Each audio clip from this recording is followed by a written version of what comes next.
உலக முதலீட்டாளர் மாநாட்டை பெரும் பொருட்செலவிலும் அதிக முயற்சியிலும் மேற்கொள்ளும் தமிழக அரசு மாநில தலைநகரான சென்னையின் நிலை தொடர்பாகவும் கவனம் செலுத்த வேண்டும் என்ற எதிர்பார்ப்பு எழுந்துள்ளது. பன்னாட்டு பெருநிறுவன அதிபர்கள் மற்றும் உயரதிகாரிகள் சென்னையில் கண் வைக்க வேண்டுமானால் மாநில அரசு வேறு எதில் கை வைக்க வேண்டும்? இதோ விவரங்கள்.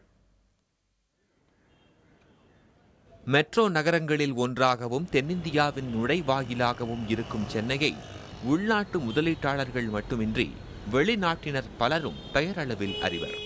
எனினும் தமிழக மக்கள் மட்டுமின்றி இங்கு வர விரும்பும் முதலீட்டாளர்களும் தயங்கக்கூடிய சில அடையாளங்களும் உண்டு. அவற்றில் முக்கியமானது நகரை சுற்றி ஓடும் துர்நாற்றம் கெடுத்த கூவம். அதை தூய்மைப்படுத்த போடப்பட்ட பல திட்டங்கள் அதன் சாக்கடை நீரிலேயே கரைந்தோடி விடுகிறது போல. நீதிமன்றம் பலமுறை தலையிட்டாலும் தீர்வு கிடைக்காத விளம்பர பதாகைகள், அரசியல் போஸ்டர்கள், பிறந்த நாள் கொண்டாட்ட அறிவிப்புகள், சினிமா நோட்டீஸுகள் என சென்னை சுவர்களும் பாலங்களும் வழிகாட்டி பலகைகளும் சந்தி சிரிக்கின்றன. இதுபோன்ற குறைகள் இருந்தாலும் தமிழர்களின் செயல்திறனும் தகவல் தொடர்பு திறமையும் முந்தி நிற்பதாக சமூக ஆர்வலர்கள் தரப்பில் கூறப்படுகிறது. அவங்க இன்வெஸ்ட் பண்ண போகிறதோ ஃபேக்ட்ரிஸ் ஆரம்பிக்க போகிறதோ அங்கங்கே இருக்கிற ஸ்பெஷல் எக்கனாமிக் ஜோன், சிறப்பு பொருளாதார மண்டங்கள் மற்ற இடத்துல தான் பண்ண போகிறாங்க.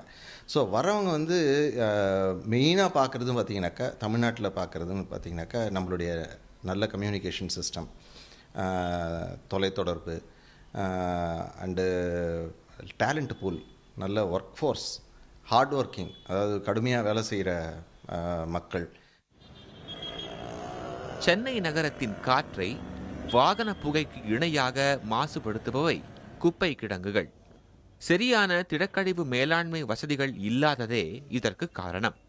சாலையோர ஆக்கிரமிப்புகள் சென்னையில் வெகு சாதாரணம் என்பதால் குப்பை சேகரிப்புக்கு போதிய இடமின்றி நகரமே காற்று மாசால் சூழப்பட்டிருந்தாலும் இதுவும் சரி செய்யக்கூடிய விஷயமே என கூறப்படுகிறது.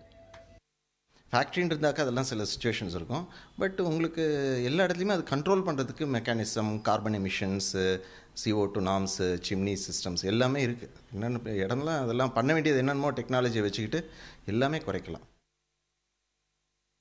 மேலும் துறைமுகத்தை வட மாநிலங்களுடன் இணைக்கும் மதுரவாயல் மேம்பால பணி நிறுத்தம், தென்னகத்தில் இருந்து சென்னையின் நுழைவாயிலான GST சாலையின் போக்குவரத்து நெருக்கடி என சென்னையின் மறுபக்கம் முதலீட்டாளர்களை கவர்வதில் மனத்தடையாக இருந்துவிடக்கூடாது என்பதே சராசரி சென்னை வாசியின் ஏக்கமும் எதிர்பார்ப்பும். புதிய தலைமுறைக்காக வேல் சங்கருடன் பாஸ்கரன்.